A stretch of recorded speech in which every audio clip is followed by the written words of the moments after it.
Olá, como vai? Muito bom dia para você. Por unanimidade, os vereadores de Patos de Minas aprovaram um projeto da Prefeitura para abertura de crédito de R$6.300.000, para Pássaro Branco. O valor é para custear a tarifa social. Daqui a pouco a gente mostra mais detalhes desse assunto e você vai ver também. Taxa de desemprego fica em 7,6% no trimestre terminado em janeiro e é a menor desde 2015 para o período, diz IBGE. Pais de alunos de escola no bairro Lagoinha cobram melhorias no trânsito. Rainha Nacional do Milho de 2024 será escolhida por voto popular. Inscrições para o concurso começam na próxima semana. E Lions lança campanha e vai sortear carro 0 km. Já está no ar o 30 Minutos desta quinta-feira, 29 de fevereiro.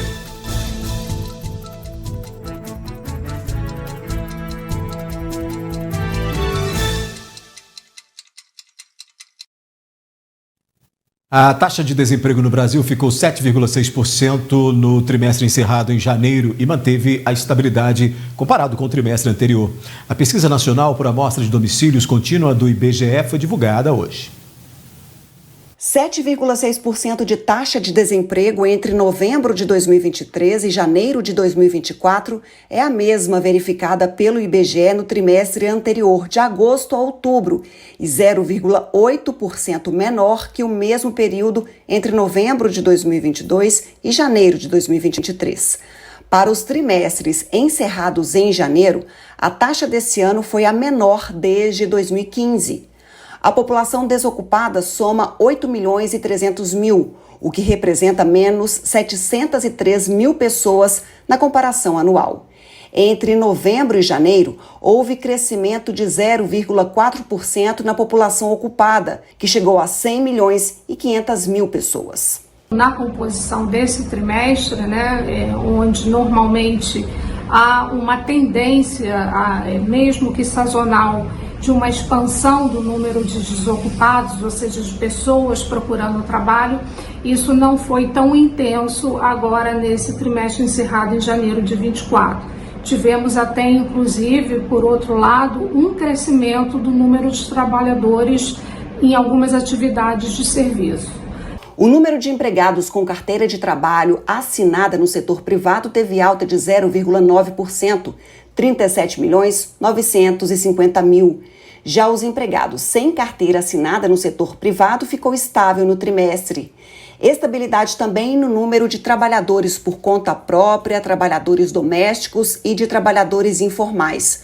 O rendimento médio real habitual teve alta frente ao trimestre anterior de 1,6% e passou para R$ 3.078. Já aqui no 30 Minutos, pais de alunos de escola no bairro Lagoinha, em Patos de Minas, cobram melhorias no trânsito.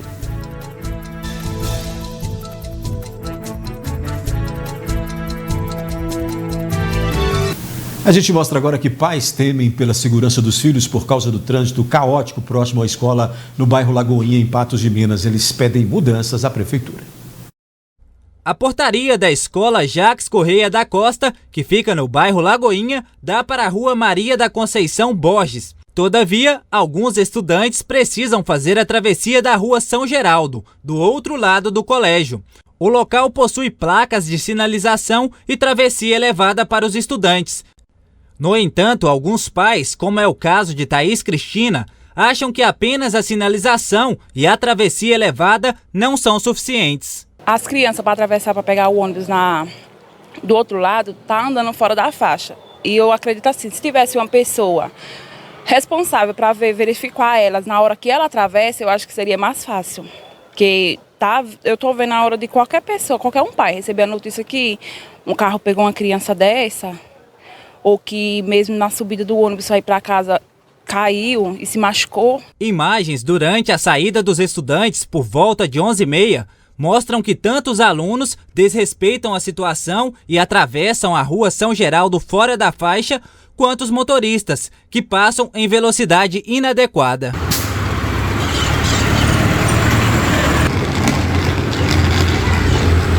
Como eu fiz a filmagem ontem, teve até uma moça que fez a volta do carro em cima da faixa.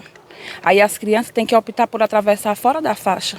A direção da escola afirmou em off que já enviou ofício a respeito do assunto para a Secretaria de Educação representar perante a Secretaria de Trânsito. Entre as sinalizações está a pintura da faixa na travessia elevada e a mudança da parada de ônibus da Rua São Geraldo para a Rua Vicente Amâncio da Silva, que fica na lateral do colégio. Segundo a diretora da instituição, a alternativa evitaria que os estudantes que utilizam o transporte coletivo tivessem que atravessar a rua para pegar a condução. Se mudasse, seria bem mais fácil. Se o ônibus ficasse aqui do lado da escola, seria bem mais fácil. Porque as crianças iam andar bem pouco e não precisavam atravessar a rua, porque a São Geraldo é muito movimentada. A São Geraldo é muito movimentada, então se o ônibus ficasse aqui esperando as crianças sair, seria muito mais fácil. Thaís Cristina espera uma solução rápida e diz ter medo de acaso não conseguir vir buscar os filhos no colégio, devido ao risco do trânsito. Estou muito preocupada com os meus. Eu tenho crise de ansiedade em casa, eu não fico quieta, eu não consigo dormir à noite, porque pensando no que pode acontecer se um caso eu não puder vir buscar eles. Um caso acontecer de meu filho, minha menina de 5 e meu filho de 7 poder atravessar a rua. Olha só, em nota, a Prefeitura de Patos de Minas disse que a Secretaria de Trânsito, ou a Secretária de Trânsito, se reunirá com a direção da Escola Jacques Correia para avaliar a situação e verificar então possibilidades de melhorias neste local. A seguir, aqui no 30 Minutos, o Lions está dando largada em uma campanha que vai sortear um carro 0 km.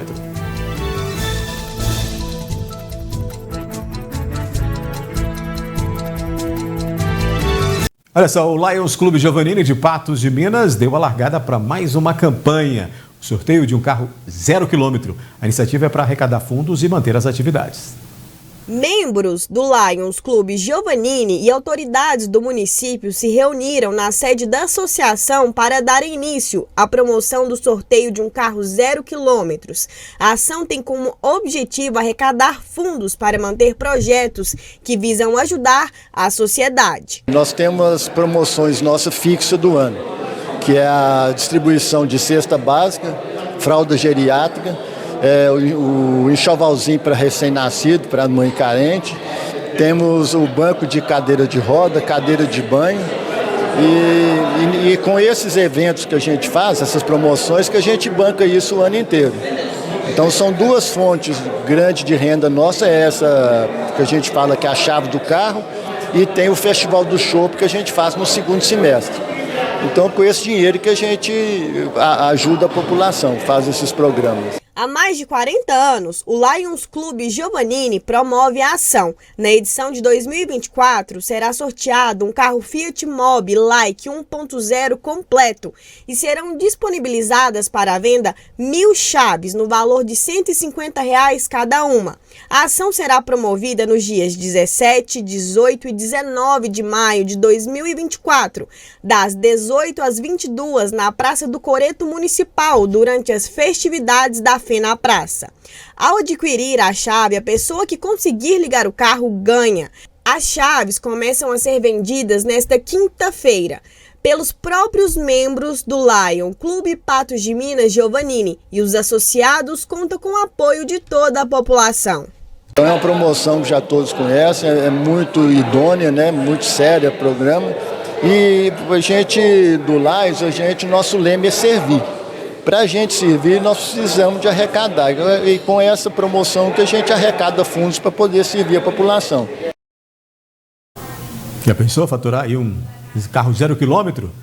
Por uma boa causa, inclusive, né? Porque quem participa pode ganhar um carro e também ajuda nessas atividades todas, em todas essas atividades que o Lions promove. E você sonha em ser rainha nacional do milho? Então, olha só, a inscrição para participar do concurso começa já na próxima segunda-feira. E esse ano, novidade, a volta da escolha da Majestade do Milho por voto popular. A primeira festa do milho ocorreu em 1959 e a primeira rainha nacional do milho foi Helena Alves da Silva. Dela até Brenda Evelyn, atual rainha nacional do milho, passaram-se mais de 6 décadas.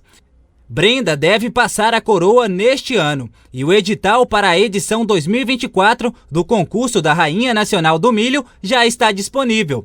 E as inscrições começam dia 4 de março. Dia 4 ao dia 8, aqui na sede do sindicato, o horário será das 8 da manhã às 17 horas. Das inscritas a partir do dia 4 de março, serão selecionadas 9 candidatas, que vão participar da Escolinha das Rainhas. Posteriormente, serão definidas as 3 candidatas, que vão disputar a coroa de Rainha Nacional do Milho 2024. Então a gente convida para uma entrevista. A partir dessa entrevista, nós vamos selecionar 9 meninas que participarão da Escolinha das Rainhas. Depois de um período delas participarem de tudo, nós vamos fazer uma pré-seletiva. Teremos alguns jurados convidados, serão 7 jurados, e esses 7 jurados irão escolher 3 meninas que serão as candidatas à Rainha Nacional do Milho. A 63ª edição da Festa Nacional do Milho ocorre de 23 de maio a 2 de junho de 2024, no Parque de Exposições de Patos de Minas. Segundo a presidenta da Comissão de Eleição da Rainha Nacional do Milho, Adriana Vaz, para postular a coroa de Rainha Nacional do Milho, são necessários alguns atributos, como ter de 18 a 24 anos. Elas têm que ter acima de 1,65 m, elas têm que estar terminando o ensino médio, ingressando no ensino superior ou comprovando já está fazendo, E todas essas informações estarão disponíveis no nosso site. Nós temos também alguns panfletos pela cidade, onde tem um QR Code que você pode acessar. Boa sorte para você que vai concorrer, hein? A seguir aqui no 30 Minutos, vereadores aprovam a abertura de crédito de 6 milhões e 300 mil para a Prefeitura pagar a Pássaro Branco no custeio de tarifa social.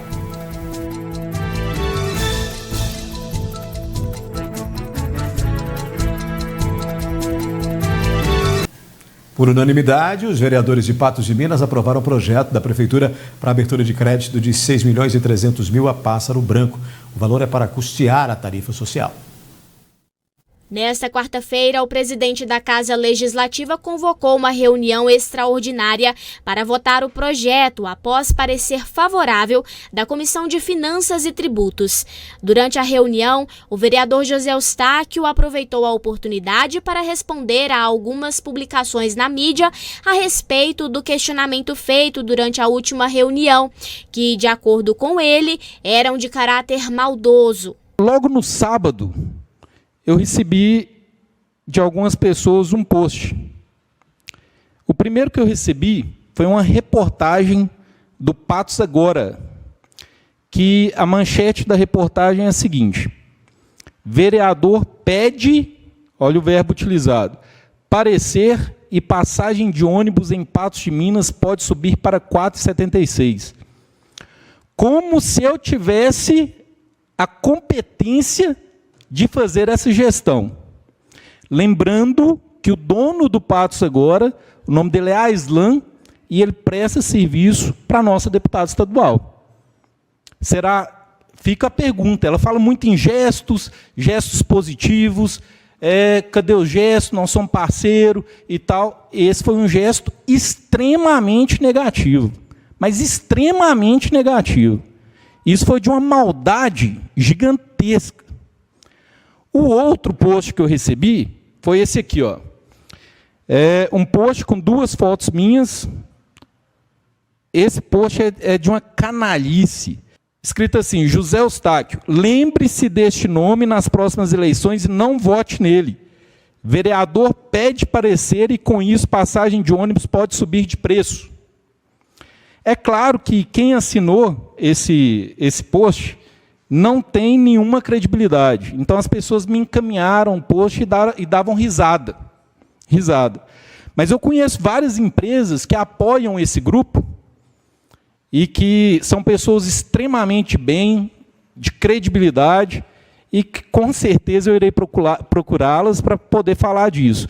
Agora fico alerta para algumas pessoas, que eu falei isso nas mensagens que eu recebi, de ver quem que esse grupo vai apoiar esse ano para as eleições. Outros vereadores também se posicionaram a favor ou contra, esclarecendo o porquê.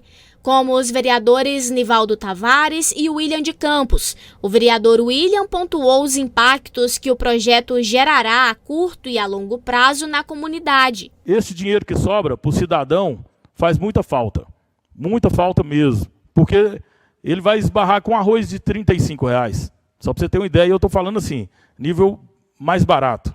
Fora as outras coisas. Vou falar do alimentício, porque esse dinheiro aqui, ele conseguiria ajudar bem sua família. Conseguiria comprar um pão de manhã.